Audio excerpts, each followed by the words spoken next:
ये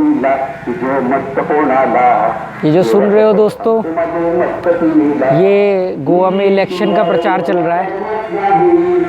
म्यूजिक सुनो, जोश आ जाएगा।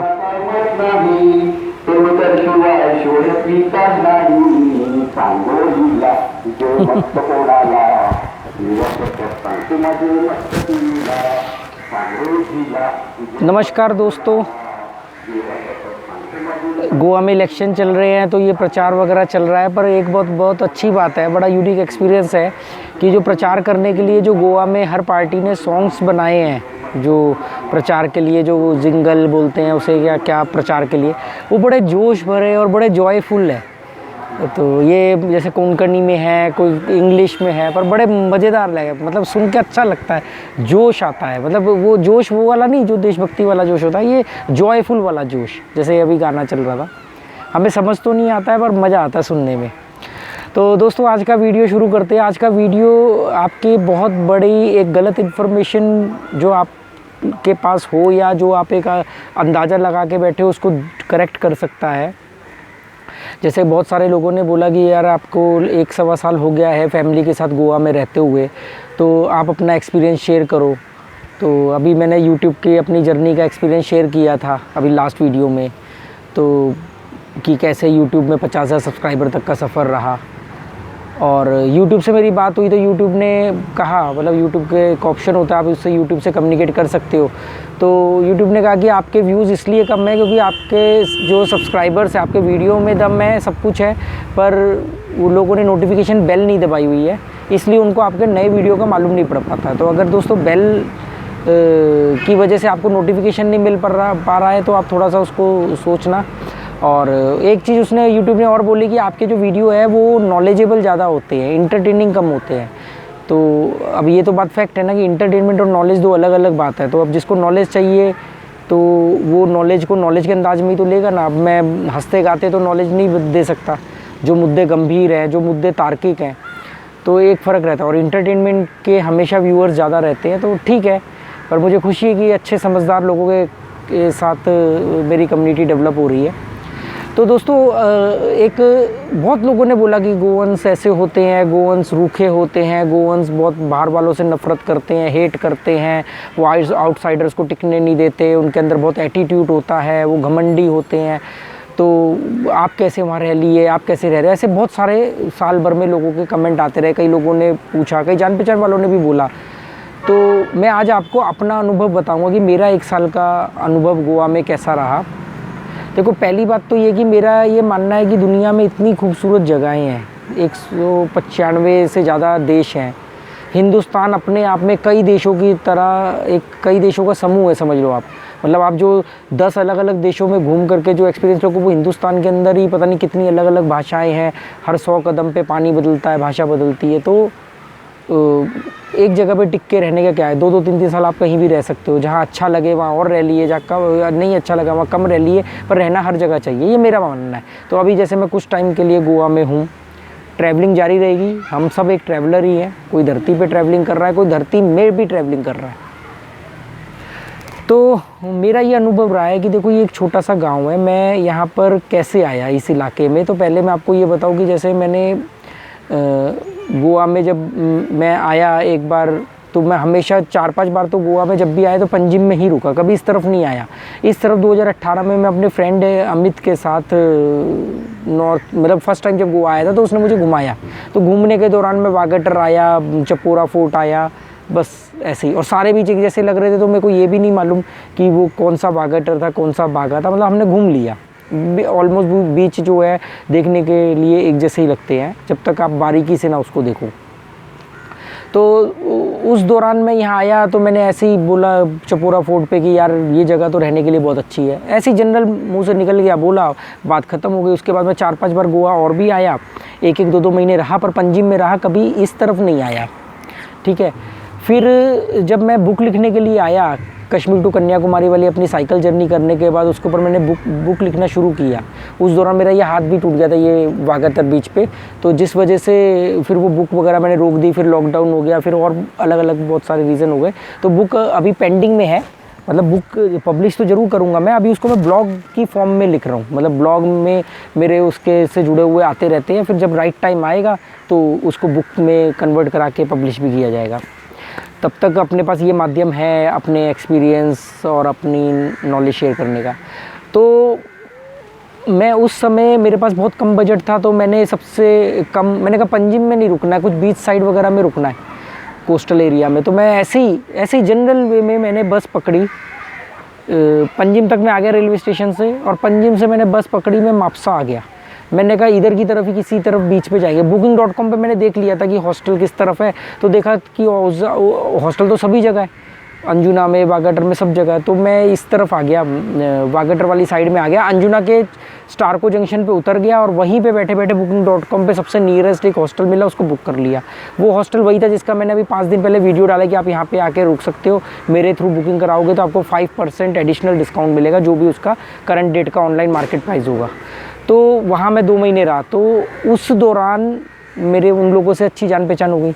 जब मैं 1 साल बाद फैमिली के साथ शिफ्ट हुआ, तो मैं उसी हॉस्टल में आया, 5 दिन वहाँ रहा। जगह जानी पहचानी थी, तो मैंने कहा यहीं आसपास घर ढूंढना है।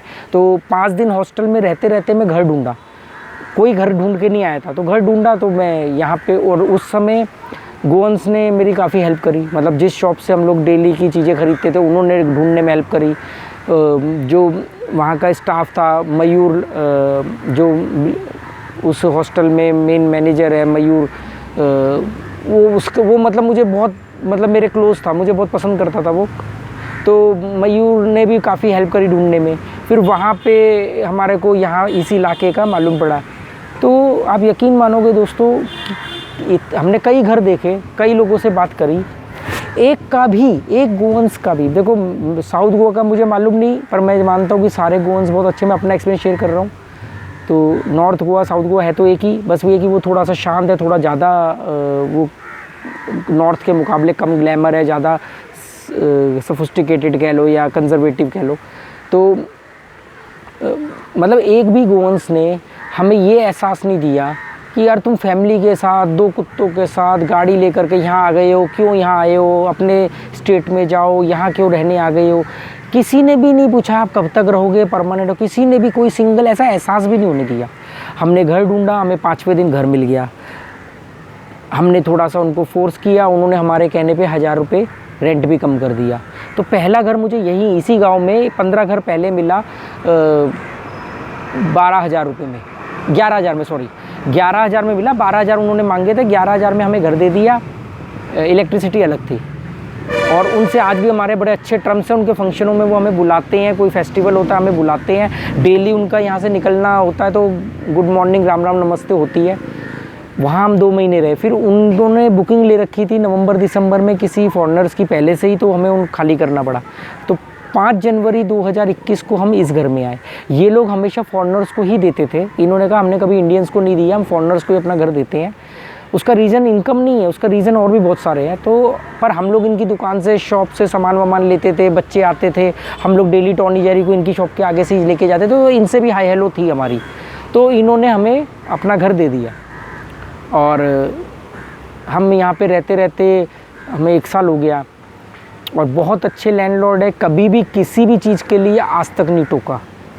मतलब कि आपका डॉग्स भौंकते हैं, आप रात को लेट क्यों जाते हो, लेट क्यों आते हो, 12 बजे के कुत्तों को घुमाने लेके जाते हो, किसी एक सिंगल चीज़ के लिए आज तक नहीं टोका कि ये लाइट क्यों चालू है, पानी क्यों बहा दिया, ये क्या कर दिया, कभी भी नहीं बोला, कभी भी नहीं बोला। ठीक है, ये तो हो गया इनका। अब ये जो गांव है, ये गांव के, अभी मैं धीरे धीरे आपको सारे गोवंस का बताऊंगा। आपको ये तो लैंडलॉर्ड है, इनको इनकम हो रही है, शायद ये इसलिए ऐसा कर रहे हैं। ठीक है, अब ये गांव में जो 100-150 घर है, मेरे बच्चे इनके बच्चों के साथ खेलते हैं। बच्चे कई बार हंसते हैं इनके ऊपर कि भी इनको कोंकणी नहीं आती है। अब मेरे बच्चे भी दिलचस्पी ले रहे हैं कि थोड़े बहुत कोंकणी सीखें। मैंने कहा जहाँ भी रहो वहाँ की भाषा सीखो, कल्चर समझो, सीखो। अभी गणपति हुई तो हमें कितने लोगों ने अपने घर में बुलाया, और बच्चे कह रहे पापा पेट फटने को हो रहा है, जिसके घर में जाए वही लंच करा रहा है, वही डिनर करा रहा है, वही कुछ ना कुछ गिफ्ट दे रहा है। मतलब एक एक के घर में हम लोग गए, सब ने बुलाया।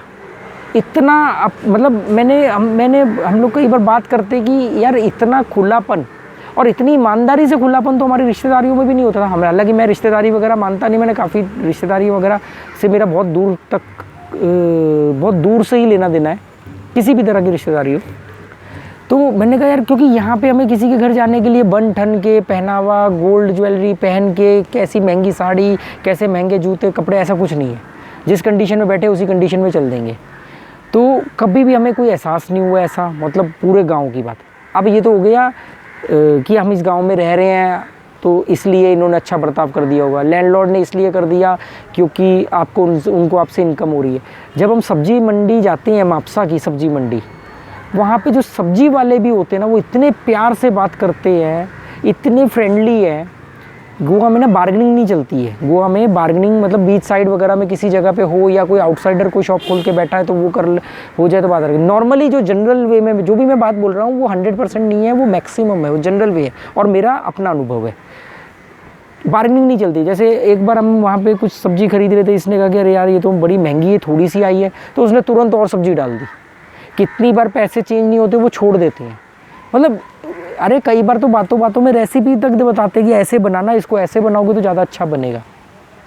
ये मैं रैंडम गोवंस की बात कर रहा हूँ कि जैसे हम कभी सब्जी लेने गए, कभी कहीं कोई राशन लेने गए, कोई सामान लेने गए, मतलब एक सिंगल बैड एक्सपीरियंस नहीं है, ठीक है। अभी मैं इस बात का भी जवाब दूंगा, जो लोग ये कहते हैं कि यार गोवा में अब बड़ा बैड एक्सपीरियंस रहा है, गोवन ऐसे है, गोवन वैसे, तो वो भी मैं उस पॉइंट पे भी आऊँगा कि वो ऐसा क्यों कहते हैं। तो दोस्तों ये तो हो गया मेरा कि लैंडलॉर्ड और आसपास के गांव और रैंडमली बस कंडक्टर की बात। मतलब मैं बसों में सफ़र करता हूँ तो बस कंडक्टर का एक्सपीरियंस, ये बस वाले, ये लास्ट बस स्टॉप है ये, तो ये बस वाले जब यहाँ से जाते हैं तो हमें ऐसे हाई हेलो करके जाते हैं, जबकि हमारी उनसे कभी बात नहीं, पर एक आई कॉन्टैक्ट हो गया कि हम डेली डॉग घुमाने जाते हैं, उनकी बसें आती हैं जाती हैं, ठीक है। बहुत केयरिंग है, गोवा के लोग बहुत केयरिंग है।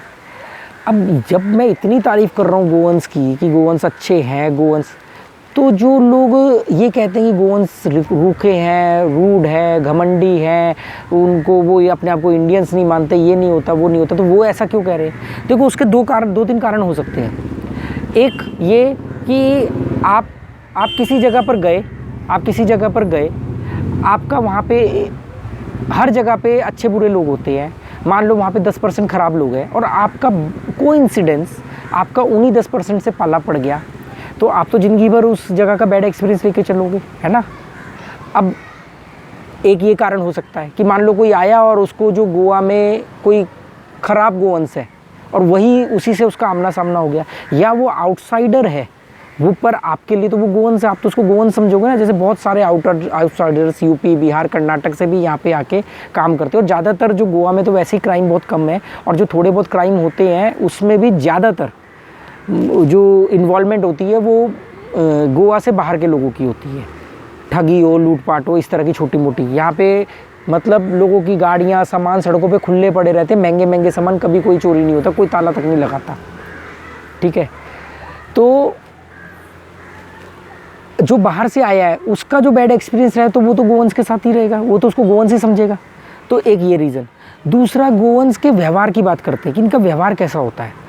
देखो जो गोवंस का व्यवहार है ना, गोवंस का एक लाइफस्टाइल है, पोर्शिश वर्ड है सुशी गार्ड। सुशी गार्ड का मतलब होता है अपने आप में मस्त रहना, शांत और जॉयफुल ज़िंदगी जीना, ज़्यादा हाय तौबा, भागा दौड़ी, बड़बोलापन, पैसे के पीछे भागना, ये सब चीज़ें नहीं होती हैं। अभी मेरी कुछ टाइम पहले किसी से बात हो रही थी, उन्होंने बताया कि भी मेरे फ्रेंड का यहाँ पे कोई फैक्ट्री में उनकी जॉब थी GM लेवल पे, और तो उन्होंने कहा कि हम यहाँ पे गोवंस को जॉब जब देते तो 8 घंटे के मान लो हम उनको 500 रुपये दे रहे हैं, और हम अगर उनको बोले कि 1 घंटा और रुक जाओ, आपको इसके 500 रुपये दे देते तो नहीं रुकते। और ये बात बिल्कुल सही है, गोवंस पैसे के पीछे बहुत कम भागते हैं। मतलब मैं पंजिम अपना एक्सपीरियंस बताता हूँ। मैं पंजिम मार्केट में गया दोपहर को 2 बजे के आसपास, लंच टाइम चल रहा था, तो एक साथ सारी दुकानों ने लंच टाइम में अपनी दुकानों के बाहर ऐसे लंबाई में डंडा लगा दिया कि अभी लंच चल रहा है। एक ने भी सामान नहीं दिया। उन्होंने कहा भाई साहब 1 घंटे बाद आना, तब आपको सामान मिलेगा, नहीं तो कहीं और से ले लो। और जिस पे जाए पूरी मार्केट का यही सिलसिला। पर मैंने दिल्ली में चावड़ी बाज़ार, चांदनी चौक में, भागीरथ पैलेस, सदर बाज़ार, ये सारी मार्केटें देखी हैं। आप एक मार्केट बता दो कि जहाँ पे लंच की वजह से ग्राहक को लौटाया जाता हो। मालिक लंच कर रहा है तो स्टाफ काउंटर पे है, स्टाफ लंच कर रहा है तो मालिक काउंटर पे है। ये हाल है। कभी भी, ये मैं अपना एक्सपीरियंस बता रहा हूँ, आपने भी फील किया। पर यहाँ गोवा में चैलेंज करता हूँ, आप पंजिम में चले जाओ दोपहर को लंच टाइम पे, एक साथ लंच टाइम होगा, सारे लोग लंच करने जाएंगे। सारे लोग लंच करने जाएंगे ऐसे ही। और ये नोटिस है, ये गोवंस जो है अपनी लाइफ, अपनी जॉयफुल, अपने टाइम को बहुत अहमियत देते हैं, जो बाहर से आने वाले फास्ट लोगों को पसंद नहीं है। जो नॉर्थ इंडिया से आएंगे जिनमें उत्तेजना ज़्यादा फास्ट हो गई, मतलब मैं जब आपको मालूम है, जब मैं बसों में सफ़र करता था शुरू में, तो मैं कहता था यार ये बस कैसे स्पीड से चल रही है। वो वजह से बस स्लो चल रही है। बस वाले ने जाके पेट्रोल पंप पे बस रोक दी कि पेट्रोल डीजल डलवाने के लिए। बस में लोग बैठे हुए, 20-25 लोग बैठे हुए, आराम से बैठे हुए, किसी को कोई मतलब नहीं। पर दिल्ली में आपने प्राइवेट बसें भी देख ली, रेड लाइन, ब्लू लाइन, और अभी भी डीटीसी को भी देख लो कैसे भगाते हैं, बस स्टॉप से आगे पीछे रोकते हैं। अगर बस वाले ने कहीं पे रोक दी तो पब्लिक शोर मचाती है, चल भाई चल भाई चल। मेट्रो, आप दिल्ली में जो लोग मेट्रो में सफ़र किया है, दिल्ली या ऐसी मेट्रो सिटीज़ में, मेट्रो जब रुकती है ना तो भीड़ भागती थी। मैंने कहा यार ये भीड़ भाग क्यों रही है? वो मेट्रो से उतर के भागती थी कि नीचे जो एग्जिट के लिए काउंटर पर टोकन दिखाना पड़ेगा, वहाँ की लाइन में आगे लग सके। और एक कमाल की बात और बताओ, जब दिल्ली में मैं मेट्रो में, मेरे को बहुत टाइम बाद ये लगा समझने में, शायद मेरा IQ लेवल डिम है, कि मैं ऐसे मेट्रो में बैठा हूँ, मेरा Vaishali metro station last station है, मैं बैठा हुआ हूँ। वैशाली आने के टाइम पे सारे लोग उल्टा चलना शुरू कर देते थे मेट्रो के अंदर ही। मैं बड़ा हैरान, मुझे बहुत लंबे वक्त बाद मालूम पड़ा कि ये इसलिए जा रहे हैं क्योंकि जो लास्ट 3 डब्बे हैं वहाँ से इनको प्लेटफॉर्म पे चल करके स्टेयर्स तक या लिफ्ट तक आना पड़ेगा, लिफ्ट सेंटर में है। तो ये लोग चलती हुई ट्रेन के अंदर चलना शुरू कर देते थे कौशाम्बी के बाद कि हम सेंटर में आ जाए, और ताकि गेट से, उस गेट से निकलें जिस गेट के सामने ही सीढ़ियाँ हो या लिफ्ट हो। मतलब कितना टाइम की वैल्यू कर रहे हैं। और फिर वही लोग वहीं कोने में बैठ करके आधा घंटा सोशल मीडिया पे लगे हुए, मतलब भाग रहे हैं, मतलब कहाँ टाइम, किन चीज़ों में टाइम बचा रहे हैं और किन चीज़ों में टाइम वेस्ट कर रहे हैं। गोवा में मजा है, मैंने कभी बस को तेज़ भागते हुए देखा हो, बस के अंदर लोग ये कह रहे हैं कि भाई तूने अभी क्यों डीजल डलवाया, मुझे जल्दी पहुंचना है, कोई मतलब नहीं, सबके पास पूरा टाइम है। सेम चीज़ मैंने रामेश्वरम और धनुषकोडी के लोगों में ऑब्जर्व करी। चाय पीने बैठे हैं तो ऐसे नहीं, आपको पता है गोवा के अंदर कोई भी चाय की दुकान सड़क के ऊपर नहीं होती। जैसे दिल्ली या नॉर्थ इंडिया में छोटी छोटी दुकानें खोल के बैठ जाते लोग, खोमचे टाइप की दुकान की, चाय की दुकान है, पान का खोखा है, यहाँ नहीं होती। यहाँ अगर आपको चाय पीनी है तो रेस्टोरेंट के अंदर मिलेगी, वही 10 रुपये की, 15 रुपये की, पर आपको रेस्टोरेंट के अंदर बैठ के, मतलब यहाँ चाय ना लोग ऐसे नहीं बैठे अरे 2 चाय देना, और चाय खड़े खड़े पी ली और गप्पे मार ली और निकल लिए। यहाँ लोग आराम से तसल्ली से बैठते हैं, चाय पीते हैं, एक वड़ा पाव मंगाते हैं, बैठ के तसल्ली से चाय पी के फिर निकलते हैं। ये छोटी छोटी चीज़ें मुझे ऑब्ज़र्व करी मैंने और मुझे अच्छी लगी। और जब मैं ये लोगों को बोलता हूँ तो जो लोगों ने गोवा को थोड़ा समझा है, देखा है, तो वो कहते हैं हाँ बिल्कुल सही बोल रहे हो। रात को 2 बजे भी मैं आता हूँ ना तो रेड लाइट पे मैं रुकता हूँ तो मैं देखता हूँ कि और भी लोग रुकते हैं, गोवंस रुकते हैं। यहाँ पे रेड लाइट जंप इसलिए नहीं लोग करते कि ट्रैफिक पुलिस वाला नहीं खड़ा है, बिना ट्रैफिक पुलिस के भी लोग रुकते हैं, अपनी लेन में चलते हैं, ओवरटेक नहीं करते हैं। देखो ना ये सिंगल रोड पे अगर लोग ओवरटेक करने लग जाए तो क्या होगा। पर उसमें भी इक्के दुक्के निकल जाते हैं। कोई कैब ड्राइवर होता है वो निकल जाता है, कई बार रेड लाइट जंप कर देता है, कई बार हो सकता है आउटसाइडर ही ज़्यादातर होते हैं। पर मैं इन जनरल में बात कर रहा हूँ, मैक्सिमम लोगों की जो आइडियोलॉजी है, जो लाइफस्टाइल है, वो इस तरह का है, दिखावा नहीं है। करोड़ों रुपए की प्रॉपर्टी है, करोड़ों रुपए की प्रॉपर्टी है, हॉर्न नहीं बजते। ये हॉर्न बज रहा ना, ये भी देखो गाड़ी कौन सी है, हॉर्न नहीं बजाते हैं गोवा के अंदर, बेमतलब कोई हॉर्न ही नहीं बजाता है। और करोड़ों रुपए की प्रॉपर्टी है, करोड़ों रुपए के होटल का मालिक है, नॉर्मल पैंट शर्ट पहन के, रबड़ की चप्पल पहन के एक्टिवा पे घूम रहा है। ये स्टाइल है यहाँ पे। आपको यहाँ पे किसी का महंगे फ़ोन नहीं मिलेंगे, कोई महंगे कपड़े नहीं पहन रहा है। हाँ, गोल्ड का शौक़ होता है लेडीज़ों को, पर ज़्यादा ऐसा कुछ नहीं। तो ये गोवंस का ये रीज़न। अब जो कोई आ रहा है वो फास्ट लाइफस्टाइल से आ रहा है, उसको ये सुस्तपन पसंद नहीं है। फिर जो गोवंस का जो बिहेवियर है वो रिजर्व भी है, वो फालतू की चौपाल लगा के हाँ ही नहीं करते हैं। अब यंगस्टर लड़के हैं, यहाँ पे फुटबॉल ग्राउंड है छोटा सा, तो उसमें वो अपना कोने में बैठ के गप्पे मारते हैं, बैठते हैं। उनको कोई ऐसा नहीं कि बिल्कुल एकदम हाँ ही, बड़े शांत टाइप के लोग होते हैं, अपने आप में मस्त रहते हैं। कोई फालतू की हवाबाजी नहीं, कोई बहुत बड़ा नेतागिरी नहीं, कोई पॉलिटिक्स का मुद्दा नहीं डिस्कस हो रहा है, कोई क्रिकेट का तो क्रेज़ ही कम है, यहाँ पे फुटबॉल का क्रेज़ ज़्यादा है। तो इस तरह का लाइफस्टाइल है। तो अब मैं भी इसी टाइप का हूँ, तो इसलिए इनको कभी मुझसे दिक्कत नहीं, मुझे कभी इनसे दिक्कत नहीं हुई। अब कोई आदमी आ रहा है, वो बड़ा कि आते हैं यहाँ शॉप पे, ये जैसे अंकल की शॉप है तो कई टूरिस्ट आते हैं तो हमें दिख जाता है कि भी ये नॉर्थ इंडिया साइड से है, दिल्ली पंजाब वगैरह साइड से। तो वो जिस हिसाब से बोलते हैं, अरे अंकल गाड़ी में बैठे हुए उतरेंगे नहीं, गाड़ी के अंदर उनको सब चीज़ चाहिए। जिस हिसाब से वो कॉन्फिडेंस के साथ बोलते हैं, अरे अंकल ये ला के दो, वो ला दो, हॉर्न बजा रहे हैं गाड़ी में बैठ के, वो सब दिल्ली का स्टाइल है कि जाके मोमोज़ वाले के आगे रोक दिया, गोलगप्पे वाले के आगे रोक दिया, टिक्की वाले के आगे रोक दिया, हॉर्न बजाया, जूस वाले के आगे रोक के, और वो आ रहा है गाड़ी में सर्व कर रहा है। आप गाड़ी के अंदर ही बैठ के खा रहे हो, गाड़ी से बाहर निकल के वो वहाँ पे खाना ही नहीं। वो एक है ना हवाबाजी वाला लाइफ, वो यहाँ नहीं है। यहाँ फाइनेंशियल बहुत साउंड है पर लोगों के पास गाड़ियाँ भी नहीं है, या है तो उनको गाड़ी का कोई बहुत ज़्यादा क्रेज़ नहीं है। मकानों पे लाल पीले जॉयफुल कलर होते हैं।